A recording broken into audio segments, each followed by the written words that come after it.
Jadi dulu yang namanya zuriyah, sampean tenang saja, nasab sampean tidak kalah dengan kita, karena nanti setelah di kuburan itu gus-gus itu nggak penting. Semua kalau ditanya bapak kamu siapa, jawabannya siapa? Nabi Ibrahim. Sudah parmin parlan hilang semua, sudah aman pokoknya nanti. Karena kalau nanti ditanya malaikat bapak kamu siapa, jawabnya Nabi siapa? Ibrahim.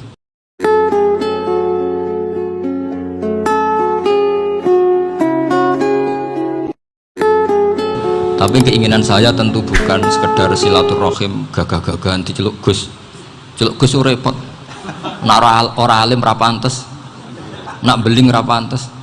Salam templek 1.000 jaluk swarga. Tuhan. Kok mentalane 1.000 jaluk. Kamu nginep di hotel 100.000 itu tidak cukup, apalagi untuk bayar apa? Surga. Itu enggak sopan sekali. 1 juta ya nggak bisa itu, 100 juta juga nggak jelas juga.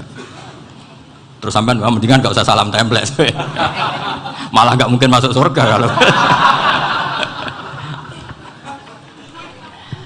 Jadi dulu yang namanya zuriyah, sampean tenang saja, nasab sampean tidak kalah dengan kita, karena nanti setelah di kuburan itu gus-gus itu nggak penting. Semua kalau ditanya bapak kamu siapa, jawabannya siapa? Nabi Ibrahim. Sudah parmin parlan hilang semua, sudah aman pokoknya nanti. Karena kalau nanti ditanya malaikat bapak kamu siapa, jawabnya Nabi siapa?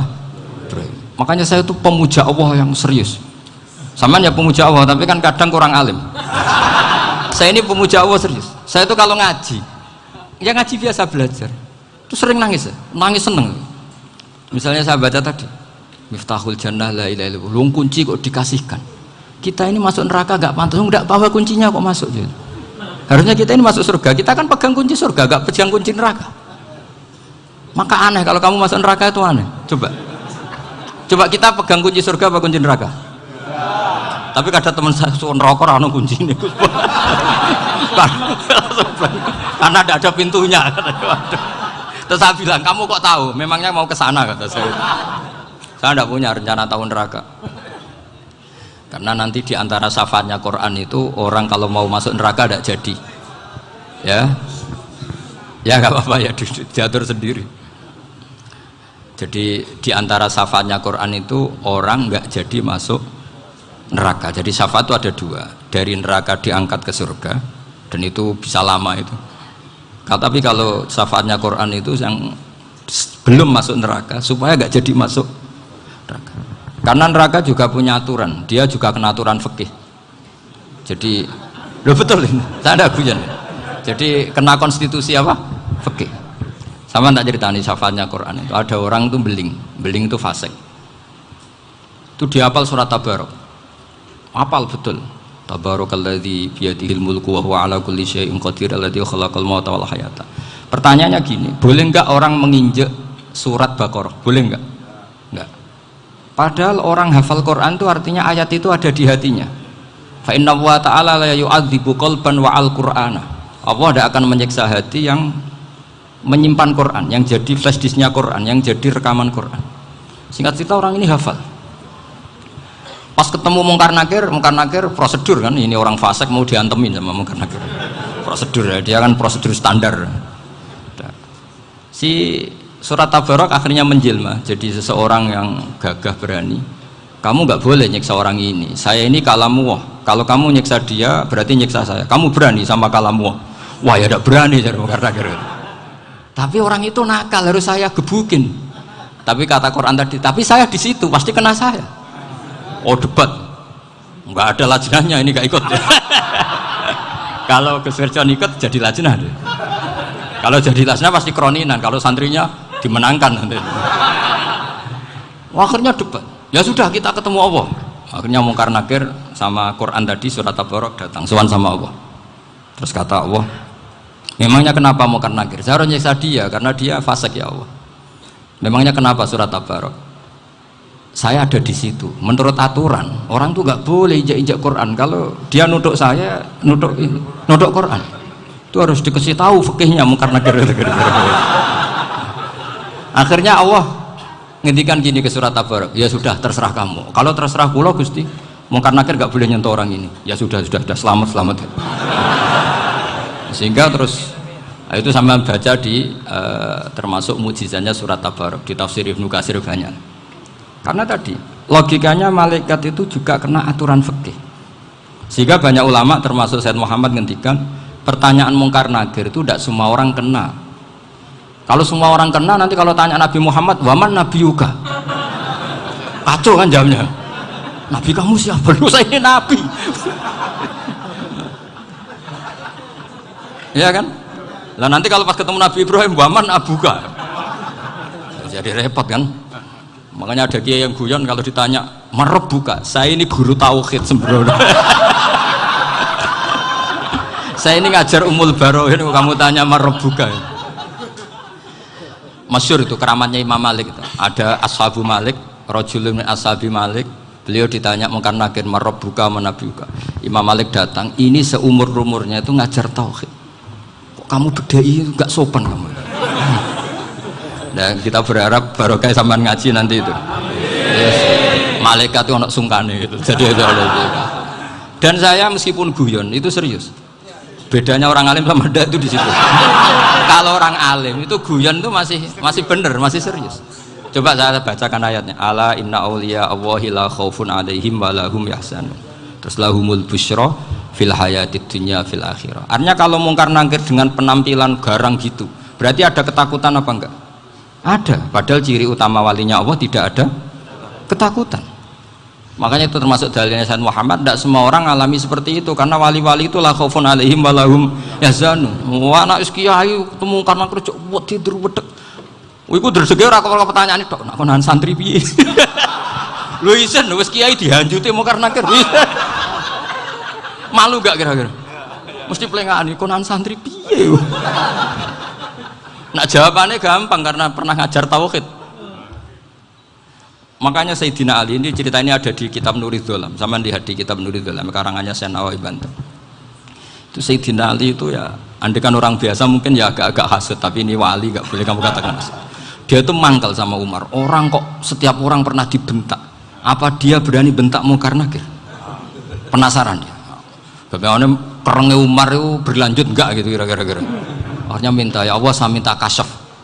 Ya karena yang minta Sayyidina Ali karena mau wajah dituruti sama kasyaf. Dilihat Sayyidina Umar pas meninggal itu. Jadi hasud itu ya kadang penting asal baik. Loh betul bahasa Kanjeng Nabi kadang la hasada illa fisnaten. Itu Nabi membahasakan ya hasad. Gus Firson aja yang nafsirkan ghobtoh itu kan gaya-gayanan sebagai ulama. Aslinya Nabi ngendikan itu la hasada illa fisnaten. Ulama yang ganti itu namanya ghobtoh. Wong Nabi sendiri nyebut hasad kok kamu tafsiri ghobtoh.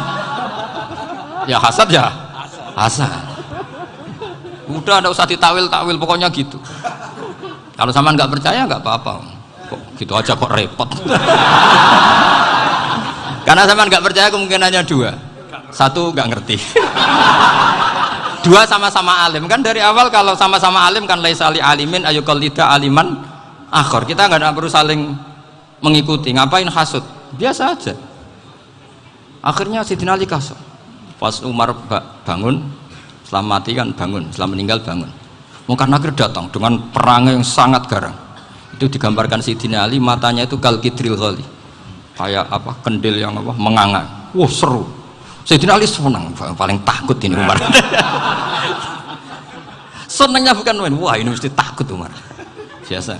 Ternyata enggak. Umar malah bangkit. Woi mungkar nakir ya.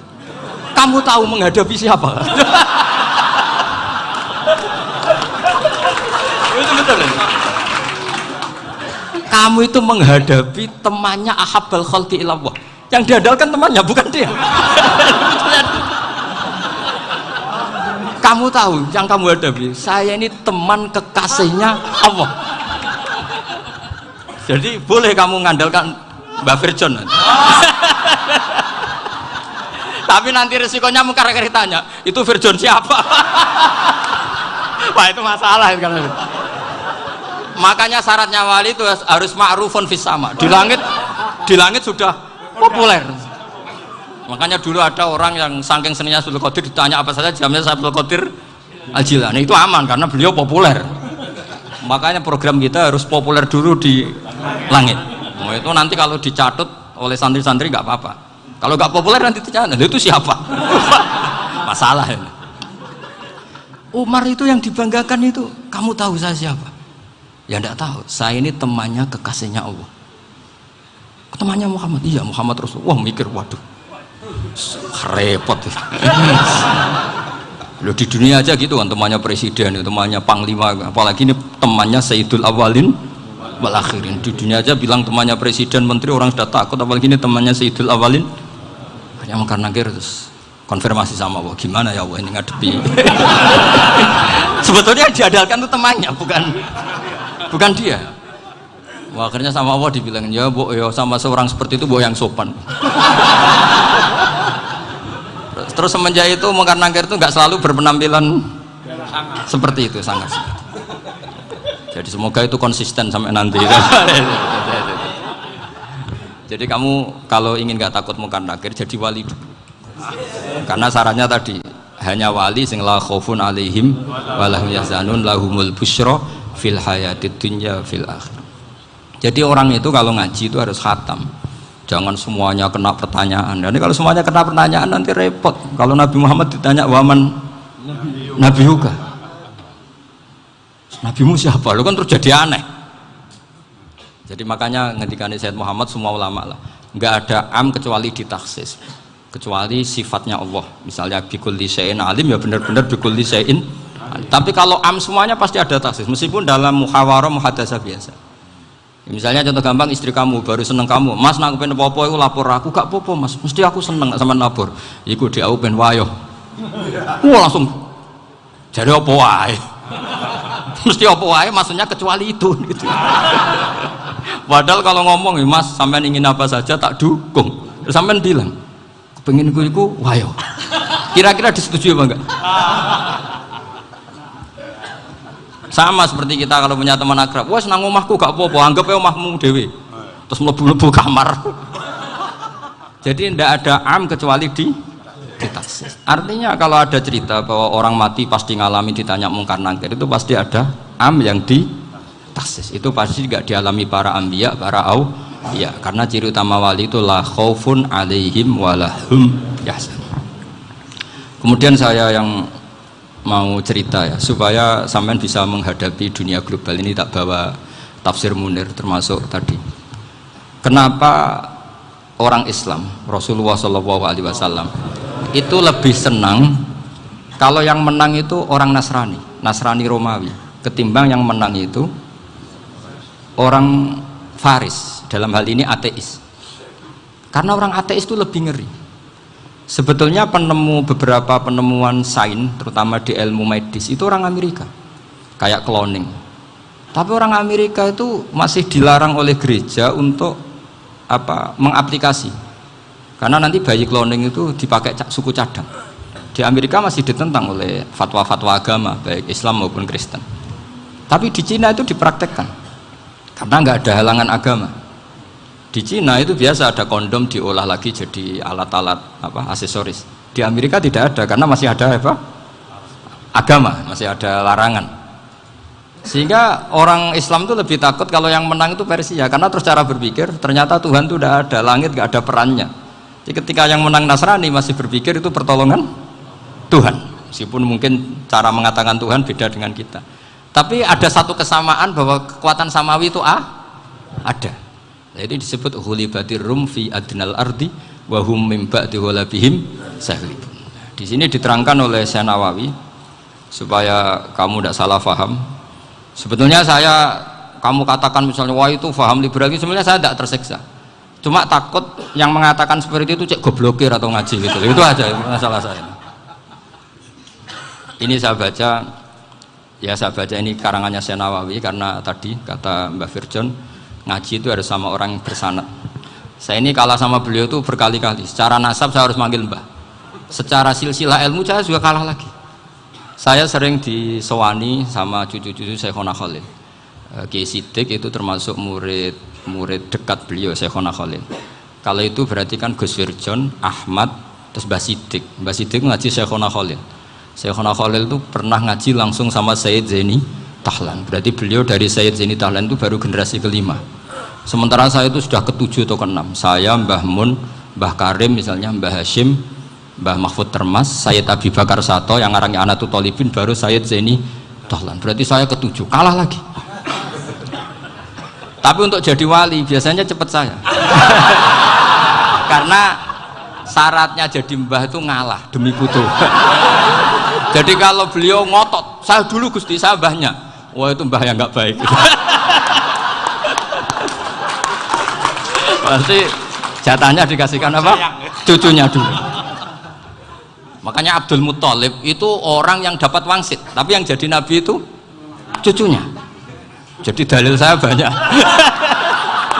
Sebenarnya Abdul Muthalib itu sudah sering dapat wangsit.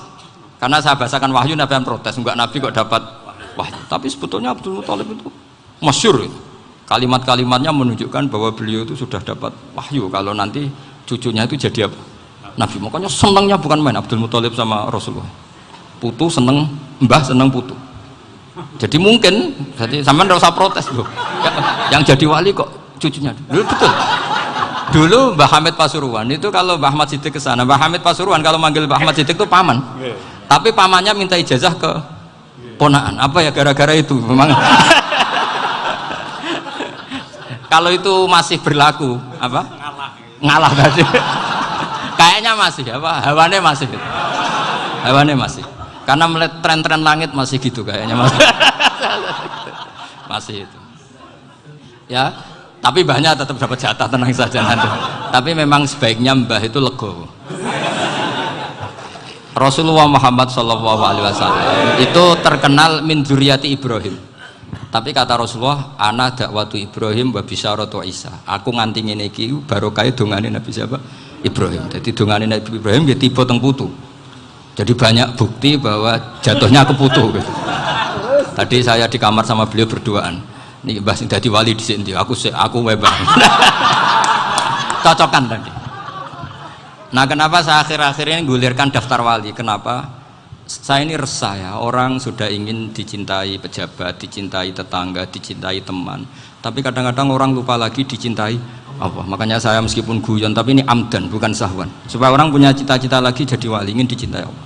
Kita ini terlalu lama ingin dicintai makhluk, Mbok ya naik kelas sedikit lah. Ingin dicintai Allah Subhanahu wa Ta'ala. Meskipun saya guyon, tapi tadi guyon saya tuh lebih serius ketimbang serius Anda. Karena tak pikir. Saya tuh kalau pergi itu seneng ngebis, bukan karena saya tidak punya mobil, tapi saya sering mau butuh itu supaya gak diganggu. Karena saya tuh harus punya waktu sendiri. Kalau bis kan ketemu orang nggak kenal, tapi sekarang ya agak susah, banyak yang kenal. Dan susahnya lagi gak minta ijazah, minta foto. Aduh. Repot tuh. Mau dibenci itu umatnya Rasulullah Shallallahu Alaihi Wasallam. Mau disetujui itu sanatnya mana? Kalau ketemu orang alim minta apa? Foto. Itu nggak ada sanatnya. Nggak tahu saya itu mazhab dari mana itu. Ya mazhab milenial yang jelas itu kan. Ini tak baca ya biar dapat, karena ini kenangan saya sama Mbak Ahmad Siddiq. Saya masih ingat betul beliau ngisi kholnya Mbak Abdullah bin Umar, berarti abahnya Mbak Hamid. Karena mbah saya itu Fatimah binti Khalid bin Umar, kalau Mbak Hamid itu Hamid bin Abdullah bin Umar. Itu saya masih ingat betul zaman itu Mbah Hamid setiap khol di Lasem itu rawuh, dan saya derek mbah saya karena masih misanan datang ke Lasem. Itu beliau pas itu ngisi sama Mbah Mun. Mbah Mun masih muda, Ki Ahmad Siddiq sepuh senior. Itu beliau cerita bahwa dulu ketika Indonesia dijajah Jepang itu para kiai mimpi dibacakan ayat ghulibatir rum fi adnal ardi wa hum mim ba'di ghalabihim. Terus ada kiai yang tanya, takwilannya gimana? Ya nanti Jepang pulang bukan karena kita yang mengalahkan, tapi Jepang ada yang mengalahkan sendiri, meskipun tidak kita. Kayak dulu Faris tidak dikalahkan Islam, tapi dikalahkan Romawi, tapi yang seneng umat Islam. Wa yauma idzi yafrahul mu'min. Itu luar biasa ulama-ulama kita. Delalah kejadiannya Indonesia seperti itu. Yaitu kita tidak mengalahkan Jepang, tapi Jepang pulang sendiri karena dikalahkan apa? Sekutu. Ya ini saya baca. Ini tidak usah dicek bacanya bener apa enggak, sudah aman apa? Aman. Karena kalau saya salah itu ya sengaja. Artinya ya sengaja saja. Ya biasa maksudnya. Saya kemarin ngisi di Pondok Peloso, di Pondok Al Munawir Jogja. Salah itu ada dua, ada salah memang benar-benar salah. Itu enggak apa-apa, bisa dimakfu. Karena mesti sangke wong goblok salah yang terus itu. Ada salah bawaan ilmu itu repot tuh dadaninnya. Karena misalnya kita yang biasa belajar qiraah sab'ah wayah sibuhu, mesti diulang lagi wayah sabuhu. Karena qiraahnya Imam Asim itu hasibah yah sabu bi fathis sin. Sementara kita kalau ngaji kitab kulino yahsib. Sehingga kita yang biasa belajar sab'ah itu kalau baca kitab itu kayak orang bingung. Kadang-kadang yang ngaji juga bingung. Gus Pak mocok di bulan pilih. Ya tepat-tepatan. Ada yang mengatakan Gus Pak bingung, ada yang mengatakan Gus Pak alim alamah. Ya tepat-tepatan nasib tadi. Karena memang ya sab'ah memang seperti itu. Misalnya kufuan. Kufuan itu Imam Asim baca kufuan. Tapi beliau punya murid namanya Syu'bah. Itu kalau baca kuf'an. Makanya kita itu, ini kan khataman Quran ya, jadi saya menyinggung sedikit tentang qiraah sab'ah. Tadi beliau juga sudah tak kasih kitab saya Hifdzuna Liyadal Mushaf. Sama tak ajari latihan sab'ah, memang angel ya. Makanya yang nggak bisa itu wong pinter, sudah tahu angel ya nggak usah diteruskan kan. Orang menghindari barang angel itu pinter apa goblok? Pinter. Berarti wong goblok pinter. Saya tuh makanya sama orang goblok tuh respect. Jadi orang alim tuh angel apa gampang? Angel. Menghindari barang angel pinter apa goblok? Loh, orang menghindari barang angel pinter apa goblok? Pinter. Berarti wong goblok pinter. Jadi saya sama orang-orang goblok itu respect. Sudah tahu jadi orang alim angel ya barang angel ya harus dihindari. Makanya saya ini insya Allah umatnya Nabi yang termasuk yang terbaik. Amin. Karena mencintai umatnya Nabi termasuk yang goblok. Wah, itu tidak gampang itu. Karena tadi sudah tahu ya. Seperti itu loh orang naik panjat pinang itu yang naik karena ingin hadiah. Yang nonton sudah tahu wah licin kok dinaikin mau keplodok ya. Tapi orang sepakat yang nonton juga pinter karena sudah tahu ribet kok. Tukun yang pasar kena lah apa mana. Sama juga gitu. Ngalim tafsir angel, ngalim fikih angel. Tapi karek ngaji ngerekam kan gampang. Itu pinter apa goblok? Pinter. Iya. Makanya kula niku mbok burohno ngono tok. Saya tadi dinasihati Mbak Firjon muga-muga hati saya selamat. Saya itu meskipun kata orang banyak, muhibbin saya banyak, tapi saya insya Allah tidak riya. Saya itu pakai kitab namanya Tasbitul Fuad, itu karangannya Said Abdul Al-Haddad. Ketika beliau punya muhibbin banyak ditanya, bagaimana ya Habib Anda menjaga hati Anda? Jamnya Said Abdul Al-Haddad itu unik. Innama azzamu Allah. Mereka itu sebenarnya menghormati Allah. Cuma butuh sarana, dan itu saya. Jadi saya tahu sampean semua itu mencintai Quran, mencintai sunnah Rasul, mencintai hadis-hadis Rasul. Cuma sampean kan karena nggak paham, terus manfaatkan saya. Jadi sebenarnya saya ini korban. Korban. Jadi saya mau riak gimana? Korban kok mau. Bangganya di mana tuh? Coba sampean misalnya ngaji tafsir, belajar sendiri kan susah. Terkibnya susah, maknanya susah. Bahkan beli kitabnya kadang nggak kuat. Loh, untuk jadi alim tafsir itu kan harus beli kitab. Loh, saya sering belajar kitab itu jutaan. Tafsir Tobari, saya pernah beli kitab Fakhrur Razi itu berapa coba? 27 jilid. Karangannya Fakhrur, belum karangannya ulama modern Imam Sya'rawi. Itu berapa jilid? Itu jutaan. Saya kemarin juga dihadiahi kitab Pak Quraish Shihab namanya Faidul Bari fi Syarhil Bukhari. Pak Quraish Shihab yang terkenal. Dia sering diskusi sama saya. Saya ngasih hadiah beliau ngasih hadiah saya. Oh itu harganya nggak kuat. Tidak kuat kadang di Indonesia nggak ada coba. Dan sama orang hebat menghindari kesulitan itu. Nah, kesulitan itu, sebab ngaji ikut, kalau nggak paham dirukok rekamannya sudah gitu. Pinter mana sampean sama saya? Pinter sampean kan? Bikin sosis susah, beli aja kok repot kan? Nah, makanya nggak boleh orang bilang, wah aku goblok reso tafsir, aku wong pinter. Makanya nanti kalau saya ketemu Nabi tidak termasuk orang yang mentahkir orang Islam. Kafabil mari isman ayah kira akhahul muslim. Jadi cukup orang itu dosa kalau menyepelekan orang Islam, termasuk darani sampean goblok itu dosa. Caranya nggak darani goblok ya tadi di logika tadi. Alim itu angel, gendari angel itu pinter, berarti wong bodoh pinter ya sudah gitu. Tapi tetap bodoh. Tapi ini satu cara untuk saya respect gitu. Coba orang yang ngaji tafsir saya banyak, mungkin ribuan.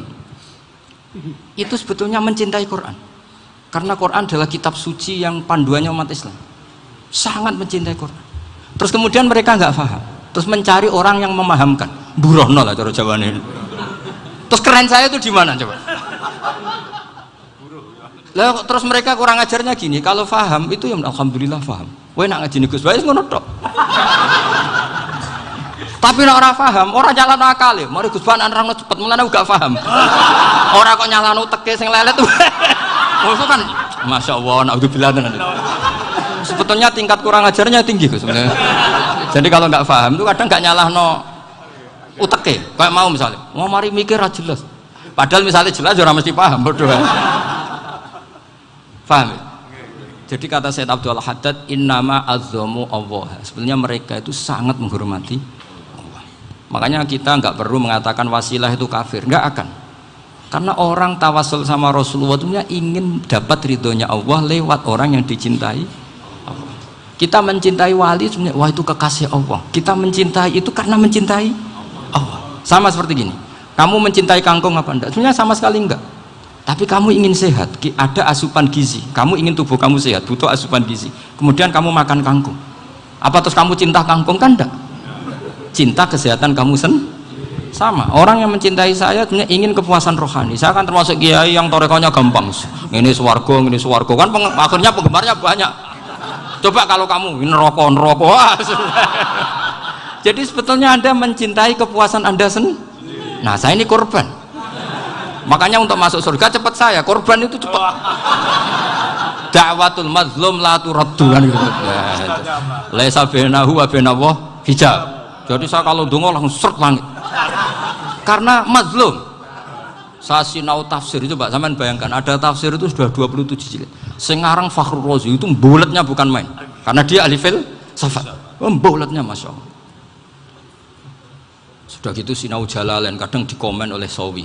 Sudah kita percaya Jalalain jebule dibuli Sawi. Percaya Sawi dikandani, "Oh iku Maliki rasa ribet." Sudah gitu sinau Qurtubi, sinau tafsir Tabari itu susahnya. Belinya susah, belajarnya susah. Padahal saya punya keluarga, punya istri, punya anak. Bayangkan kalau istri saya rewel kayak istri sampai. Wah itu, tapi alhamdulillah enggak. Sama sekali enggak. Allah sudah milihkan, wah ini bahaya kalau punya istri rewel. Imam Sibawai itu kitabnya banyak, tapi yang terbukukan hanya kitab Sibawai.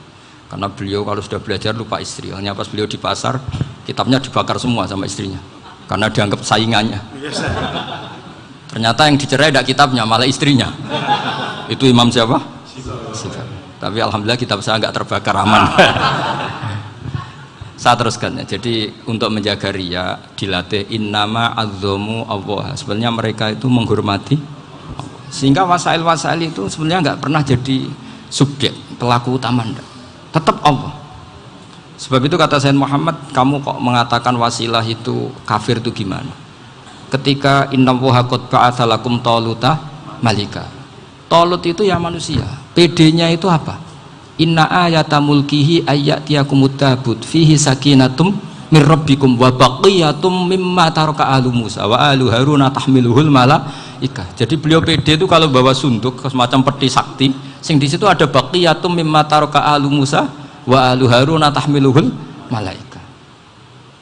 Ya kayak semacam jimat ya. Tapi saya bukan mensyariatkan jimat enggak, karena nanti banyak penjual yang pembohong juga gitu loh. Cuma cerita, kamu tidak usah mengatakan kafir. Dulu Talut PD-nya kalau bawa sunduk semacam peti kesaktian yang di situ ada baqiyatum mimma taraka alu Musa wa alu Haruna tahmiluhul malaika. Sehingga Khalid bin Walid meskipun beliau sahabat dan menyaksikan wajah Rasulullah SAW, itu bawa sya'aratun min sya'aratihi Rasulullah SAW, bawa rambutnya Nabi. Perang kemana-mana itu diletakkan di pecinya. Nanti sama tanya lagi, masa pakai peci Khalid bin Walid ini? Wah panjang, sampai itu repot. Sampai tak warai ngaji usul fikih. Usul fikih itu kalau ngaji itu ada istilah tangkihul manat. Ini mesti ini wilayah yang kita bisa berdebat sama Mbah Firjon. Dulu itu musuh saya karena saya makili Anwar, beliau makili Peloso. Tapi tahu-tahu kalah tua terus saya mengundurkan diri. Di fikih itu ada istilah, ada tangkihul manat, ada tahqiqul manat, ada tangkihul manat. Tangkih itu kira-kira gini, lafadz hadis itu dibuang sekian untuk tahu bahwa itu madarul hukmi.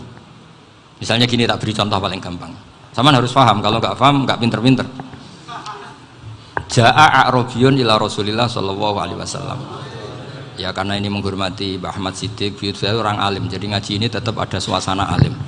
Ya harus ada suasana alim. Enggak perlu jadi orang alim tadi susah. Sudah ngindari susah itu pintar. Sudah itu aja.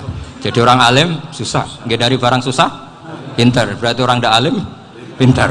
Nah, meskipun tetap sudah itu pegangi sampai mati nanti.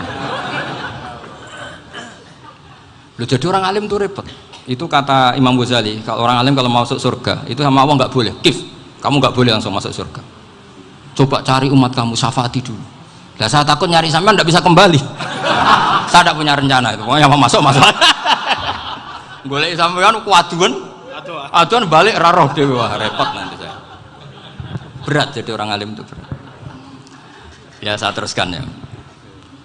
Ada tangkihul manat ja'a a'rabiyun ila Rasulillah sallallahu alaihi wasallam faqala ahlaktu wa ma ahlakaka qal waqatu imraati fi nahari ramadan. Ya sidang saya ini rusak ya Rasulullah. Kenapa? Karena saya menjima istri saya fi nahari ramadan. Kata Nabi, kamu harus bayar kafarah. Napa Nabi kafarah? Puasa 2 bulan. Wong baru 1 hari aja terjadi gitu kok disuruh puasa 2 bulan. Ya tidak kuat ya Rasulullah. Baru berapa hari saya puasa aja kecelakaan seperti itu. Apalagi kalau sampai 2 bulan. Tidak ya Rasulullah. Ya sudah kalau gitu kamu pertama ngasih makan apa? Itqu raqabah kan pertama merdekakan budak. Tapi kan sekarang nggak ada budak makanya terus sekarang langsung puasa. Wah ini nggak bisa semua. Ya sudah ngasih makan orang 60. Kasihkan siapa ya Rasul? Ya orang fakir. Saya ini paling fakir. Di kampung saya ini orang paling fakir. Jadi mulai dulu orang fakir itu hubungan suami istri itu paling lancar mulai dulu. Makanya orang fakir itu anaknya banyak karena hiburannya hanya itu. Wong Ramadan aja. Coba mau ke ATM nggak punya uang, mau antri di bank nggak punya, mau apa coba? Itu mulai dulu. Ini sanatnya mutasil. Wah, akhirnya sudah sanksinya kan tadi ya itqu raqabah atau puasa 2 bulan berturut-turut atau ngasih makan 60 orang miskin. Lalu kata ahli usul fikih, kata a'rabi dibuang, nggak menjadi catatan hukum. Orang kota pun kalau melakukan itu juga kena sanksi yang sama. Imro'atau juga dibuang. Andai kan itu dilakukan untuk amatnya juga ketentuannya sama. Nah sekarang perdebatan antara Imam Syafi'i dan Imam Malik begini.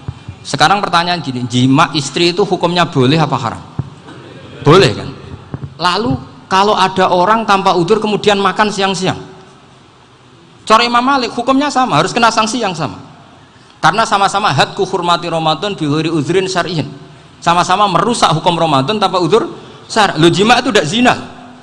Kan hukumnya jaiz. Nah, sekarang makan hukumnya jaiz, harusnya juga kena ketentuan yang sama. Cara pikirannya Imam Malik. Nah, alhamdulillah Imam Syafi'i gak setuju. Wah, cara setuju repot. Bahkan orang-orang Syafi'i sudah punya khilaf, kalau gitu minum dulu. Iya, biar tidak kena. Iya, biar iftarnya pakai minum. Setelah minum baru jima kan. Ya. Ini sudah menyiapkan khilafnya. Ini khas Syafi'i ini, bongsong rekayasa hukum. Nanti bisa belajar jauh cara ngakali hukum. Makanya guyonan yang masyhur Gus Dur itu gitu. Ada seorang kiai atau Gus lah, ya punya salah, namanya manusia kan punya salah, entah cangkruk entah apa, pokoknya punya salah. Ada wartawan yang ngiranya semua kiai itu orang suci, sehingga tanya sama Gus Dur, Gus itu ada kiai kok ya pokoknya salah lah ya. Tapi jangan bayangkan dosa besar, enggak, kecil-kecil aja. Itu gimana itu, padahal kiai kan orang suci. Jawabnya Gus Dur lucu, ya justru yang boleh salah itu para kiai, kalau kamu nggak boleh. Loh, kok bisa Gus? Karena mereka tahu caranya tobat. Repot. Kalau kamu nggak tahu caranya, sama pelanggaran hukum itu ya harus pakar-pakar hukum. Ya. Itu yang tahu caranya rekayasa. Kalau kamu ya kena pasal kan. Ya. Jadi kamu jangan niru saya. Saya ini punya sekian cara untuk kembali. Nah, itu namanya khilaf. Makanya kata Sayyid Muhammad, kamu tidak usah anti khilaf. Karena Abu Hanifah itu membolehkan khilaf, kitabul khiyal. Yang penting kamu soleh dulu. Setelah soleh nanti Allah maklumi. Soleh dulu, syaratnya soleh dulu. Kalau tidak soleh jangan. Contohnya gini, ada orang mau puasa lemes sekali, mau makan. gampang. Kalau langsung makan kan kayak hadku hormati Ramadan biwari udrin sarian. Aku langsung mau Jembera sowan Mbah Firjo. Sudah status saya apa? Musafir. Ya sudah, berangkat aja sampai Tuban makan. Nanti kalau nggak jadi ya nggak apa-apa sudah. Kan mulai pergi sudah musafir. Saya tidak tahu nanti malaikat tertarik gebuki nggak tahu. Tapi itu ada khilafnya. Asal soleh. Karena kata Sayyid Muhammad dan semua kitab mengatakan itu. Kalau sama nggak tahu ya kebablasan. Nabi Ayub, nabi yang terkenal Gudiken itu siapa? Ayub ya. Itu yang Israiliyatnya akan seru lah. Gudiken dikukur bek kreweng itu terlalu lah kalau itu. Untuk kreweng konti ning Arab ora ono kreweng itu sudah masalah itu. Singkat cerita, Nabi Ayub ketika diasingkan kaumnya itu kan nggak punya sumber makanan. Lah orang lelaki itu mulai dulu egois. Istrinya Nabi Ayub itu cantik sekali, udah cantik, rambutnya bagus. Makanya kamu nggak usah tanya kenapa istrinya kayak banyak yang cantik. Ya, warasatul anbiya, nggak boleh gitu. Kalau nggak cantik ya warasatul anbiya dari segi balak. Istrinya Nabi itu semuanya cantik. Nggak usah tanya sebabnya apa, pokoknya gitu, semuanya cantik.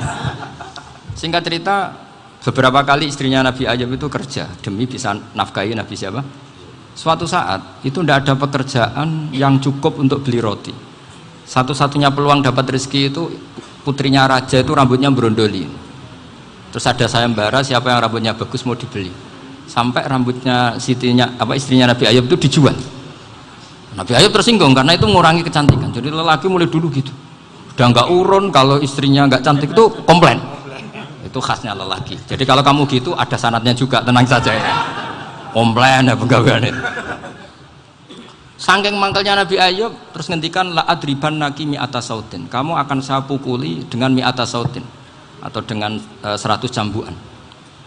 Atau mi'ata dikhtin atau mi'ata apalah sesuai konteks zaman itu. Engko nak muni pecut tuku konti kok ribet lagi. Singkat cerita akhirnya ketahuan bahwa istrinya menjual itu demi Nabi Ayub. Allah nggak ridho kalau kekasihnya yaitu istrinya Nabi Ayub wis perjuangan kayak gitu malah kena hukuman. Tapi Allah juga nggak ingin kekasihnya yang bernama Ayub melanggar sumpah. Padahal beliau sudah sumpah, wallahi demi Allah nanti tak pukul dengan 100 kali. 100 kali dengan lidi lah misalnya, contoh yang gampang tuh lidi. Akhirnya sama Allah dikasih satu solusi.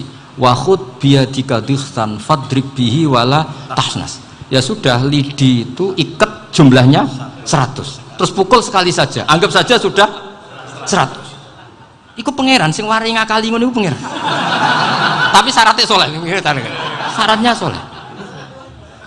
Jadi kalau kamu anti khilaf berarti anti ajarannya Allah di ayat itu.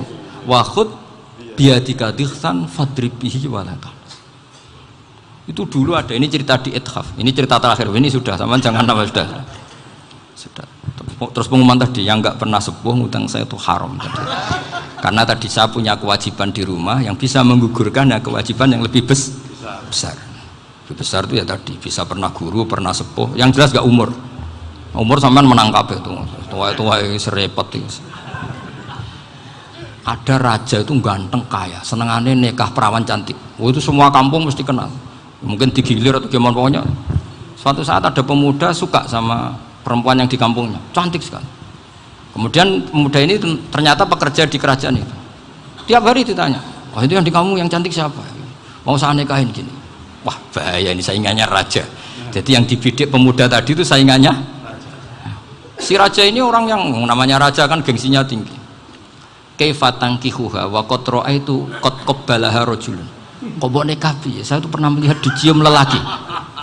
Wah, gak mau. Gak gelem wis kadung ditambung lan waqat qabbalaha rajulun. Saya pernah melihat sendiri qabbalaha rajulun, dicium oleh lelaki. Wah, sudah gak minat raja langsung gak keren. Suatu saat pemuda tadi nikahi perempuan itu. Rajanya marah-marah. Kamu lelaki gak punya harga diri gini. Gak punya selera, gak punya harga diri, sudah pernah dicium orang kok tetap dinikah.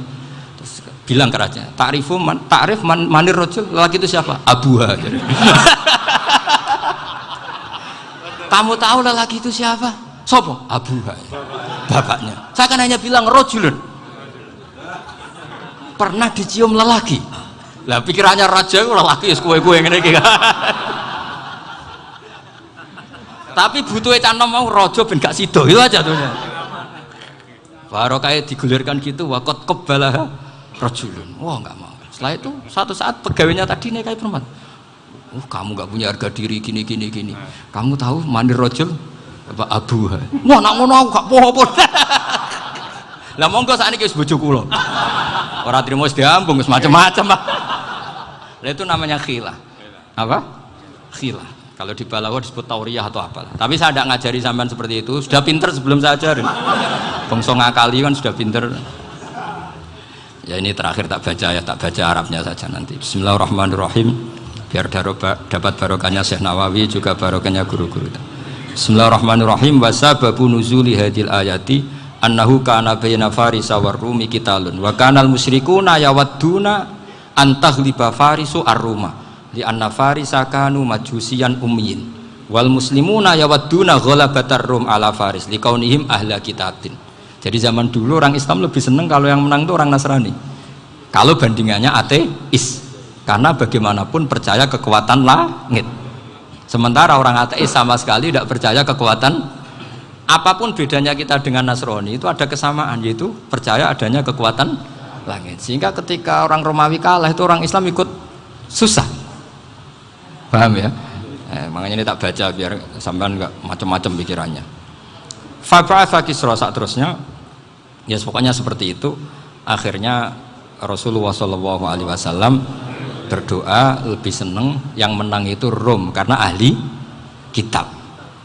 Artinya apa? Kemenangan ahli kitab adalah kemenangan makhluk atau hamba Allah yang mentautkan kekuatan kita di bumi dengan kekuatan langit. Makanya saya berharap selain kita ikhtiar medis, kita harus memperbanyak istighfar. Bagaimanapun semua itu dari Allah Subhanahu wa Ta'ala. Kita menghormati negara dengan ikhtiarnya, tapi saya mohon sekali kita juga istighfar, karena semua itu juga ditentukan oleh Allah, oleh langit. Ya, saya kira demikian. Assalamualaikum warahmatullahi wabarakatuh.